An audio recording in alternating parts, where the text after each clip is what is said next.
702. The Naked Scientist. Naked Scientist time. Dr. Chris Smith, happy Monday. How are you doing? Happy Monday. I'm very well. How are you? I am fantastic, and the questions have already started coming in. So let's get to the first one. Luke asks, what is it that makes the sound when a lightning strikes? The lightning comes with a thunder sound. What causes that sound? And why does electricity not have a sound even on high voltages? Hi, Luke. Well, actually, electricity can have a sound on high voltages. As I experienced this morning, it was very misty here when I got up, and there's a pylon not too far from where I was walking, and the damp air around the pylon from the mist does cause the electricity to track across the insulators, the things that dangle down from the arms of the pylon holding the wire, and you do hear a buzzing noise. And it's the electricity arcing because the water does provide some path off the cable onto the earth of the pylon. So you get this buzzing, crackling noise. And the power companies lose enormous amounts of electricity in wet weather, so they don't like the fact that the electricity does have a sound under those circumstances. But turning to lightning, lightning is made by tiny particles in clouds. These are called hydrometeors. They're ice crystals that bob up and down in clouds on air currents.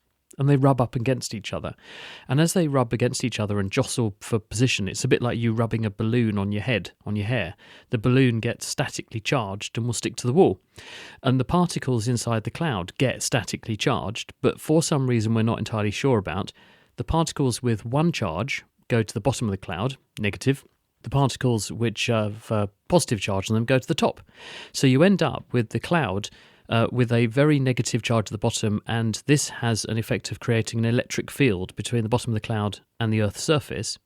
And when it reaches a threshold level of a sufficiently high voltage, it will ionize the air, and that means rip the electrons off of some of the gas molecules in the air, and electrons carry charge. And so as a result of that, they can carry a current from the cloud down to the ground, and this is the flash of lightning you see. A thin tendril of ionized gas connects the bottom of the cloud to the ground, and the charge flows, and you sort of redress the imbalance that's there. Now, the current that flows when this happens is so enormous. It's thousands of amps of current flowing. It's discharging billions of joules of electricity in energy terms down to the ground. And when you have that vast release of electricity all within a fraction of a second, the heating effect is stupendous. The temperature of a lightning bolt heats the air around that tendril of electricity to 40,000 degrees. And that's actually hotter than the surface of the sun, which is only about 5,000 degrees. When you put that much energy into the air, what it does is expand. Because gases, as you give them energy and make them hotter, they get bigger. So the gas around the lightning bolt gets instantaneously much, much bigger. And it expands so quickly that the air can't get out of the way fast enough for the gas to expand, and it creates a shock wave. In much the same way as you get a sonic boom when an aircraft goes overhead, it creates this shock wave, and that's the sound. Now, because the light travels at the speed of light, 300,000 kilometres a second, but sound travels much more slowly, you see the flash, and then conveyed through the air comes the rumble of the thunder, which is that shockwave of the air being superheated and expanding so quickly it cannons into all the air molecules around, causing that shockwave, which is the thunder. All right. Thank you so much for that question, Luke. Interesting one from Nelly in Woodlands, who says, Dr. Chris Smith, apparently a study has found that deep space astronauts may be prone to erectile dysfunction. How true can this be? And why do they experience erectile dysfunction? Hi, Nelly. I haven't come across that being a particular risk factor, although people may have been modest and not wanted to share that information. But certainly there are physiological changes from people who go into space, and one of those changes is to the blood vessels. And there's a lot of studies been done on astronauts that have spent variable lengths of time in space, and it does appear that it is bad for your blood vessels. It can age your blood vessels, and it can accelerate the process by which our blood vessels fur up or develop the disease atherosclerosis.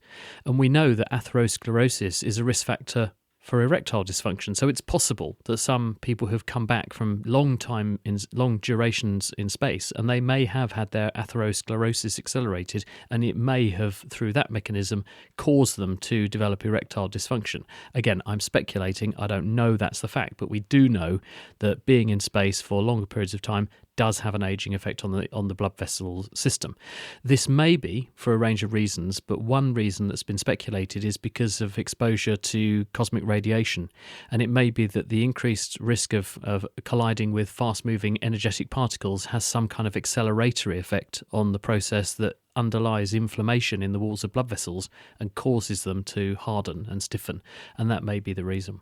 702. The Naked Scientist. We're still with the Naked Scientist, Patrick in Germiston. Patrick, hi. Can you die of fright? There is an old saying, I nearly died of fright. Like, what does it take? Okay. So, doctor, can you die of fright? Is it possible that people jumping out of a burning building, for example, I actually used to hear it as well when I was younger, that they don't feel the pain because they die before they hit the ground, or impact is so great that they just feel nothing. Hi, Patrick. Well, the bottom line is that when you experience something which is incredibly frightening, it does activate your fight or flight system in your body, which is part of your automatic nervous system. And that reaction is associated with a massive burst of adrenaline and noradrenaline, its chemical relative, which go into the bloodstream and also go onto, from nerve endings, various end organs, including your heart. Your heart responds to adrenaline and noradrenaline by increasing how hard it pumps and also how fast it pumps. And this is why when you feel very frightened or something exciting happens, you're often aware of a sensation of your heart thudding in your chest.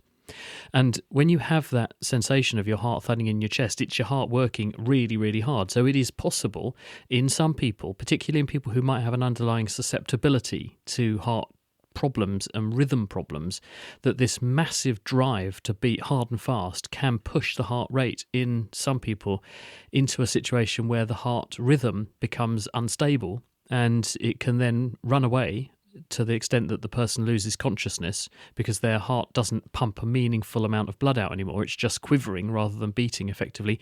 Or it can cause the ultimate abnormal heart rhythm. It can just stop. So yes, it is possible when you are exposed to these sorts of very frightening or very powerful stimuli. And another one is immersion in cold water. If people jump into very cold water, this has a similar effect on people, and it can cause some people to have their heart stop because of it.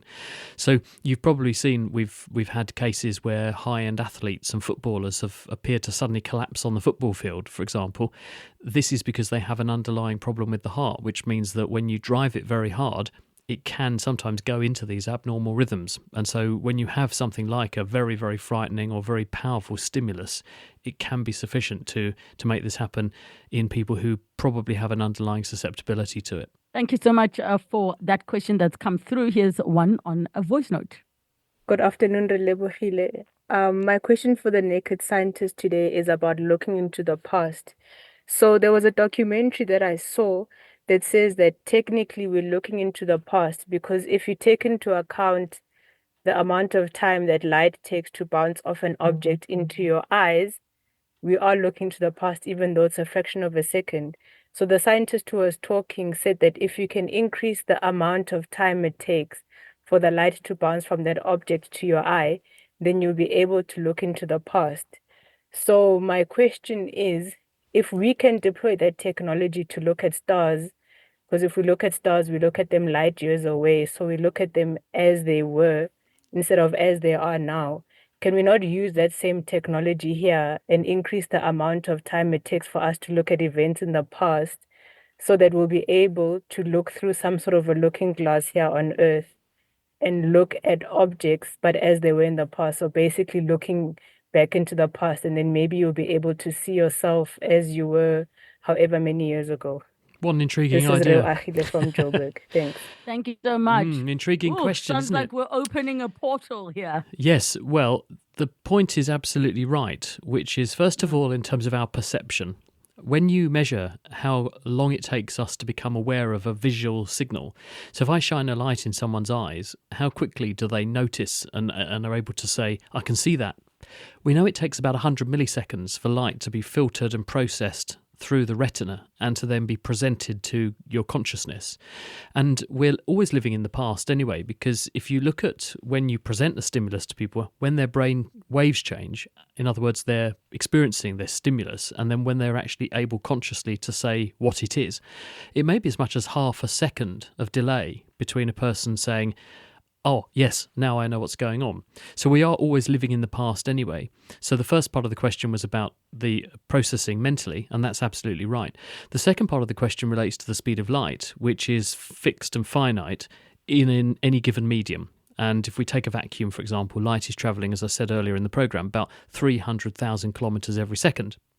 Because of that cosmic speed limit, it means if we gaze skywards and we look at a distant star, because those stars are enormous distances away from us, the light that left those stars has had to travel, because it's only doing 300,000 kilometres a second, for years and years and years to get to us. And so by the time that light arrives and we see that object in the distance, that object has now aged in the meantime all those years. Now, a closer to home example, light travels at about 1 billion kilometres an hour, to put it into simpler terms. So if we take a planet on the other side of the solar system, Pluto, that's about 6 billion kilometres away.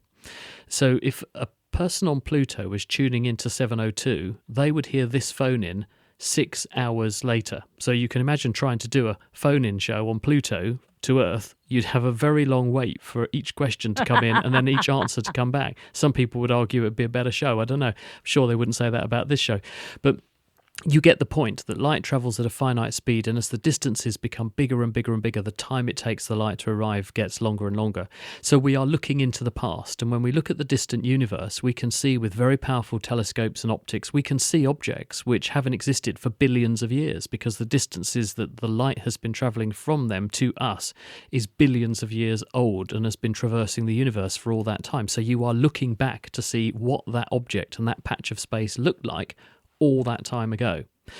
To do it in a way that would be useful to us so we could capture our own life, well, yes, if you had some way of seeing yourself and then capturing the light and slowing it down, and there are ways to do that, then you could possibly watch yourself back in the past. But that would be extraordinarily difficult to do. So at the moment, we just have to be comfortable with the fact that we can see what the surroundings out in space look like billions of years ago, but that's about all we can do with it. Thank you so much for that very intriguing and interesting question. Here is another one on voice note.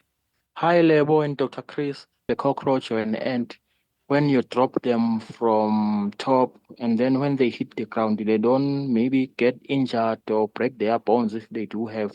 But human beings, even if I can from a second floor, I can get injured or break my bones. Why they don't get injured? They seem to go along and crawl.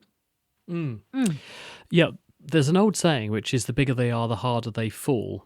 And that's both a metaphor, but also it's relevant here, which is that when you've got a big human falling on the floor, they go splat because they've got enormous amounts of momentum because we weigh a lot. And our body's tissues have to try and convert all of that kinetic energy in us falling to dissipate that and dissipate it in a way that doesn't break and bust open our tissues. Whereas something like a small insect has a lot less kinetic energy. It doesn't weigh very much, and when it hits the ground, it therefore doesn't have to transfer very much kinetic energy from itself to the ground. It doesn't have to dissipate much energy, and therefore it's much less likely to be damaged by that fall, because the tissues are sufficiently elastic that they can convert the small amount of energy the object has, because it won't fall that fast. It's got a low terminal velocity. It's got a fairly big surface area, especially if it's a flying insect. It's got a fairly big surface area, and it will slow down as it falls because the mass propelling it downwards is not that big. And whereas we have quite a small surface area relative to our mass, so we have a higher terminal velocity, we'll travel faster when we fall as well. So all these things mean that there's a difference in the amount of kinetic energy you've got to convert and how good the tissues are at getting that kinetic energy from you falling down to it turns into some heat and sound on the ground, and then you get up and scuttle off if you're an insect. You hope you haven't broken too many bones if you're a person. Thank you so much for that question. Dr. Chris Smith, as always, a pleasure. And I have to say to the lady who sent through the voice note, people are calling her a queen and saying that she should win the Disc in Brain of 702 just for asking that question. You really inspire all of us. Continue to look out for these interesting science questions that some still don't have answers to. But then again, this show needs to continue. So we're happy about that. Dr. Chris Smith, back together Monday. Until next time. Bye-bye.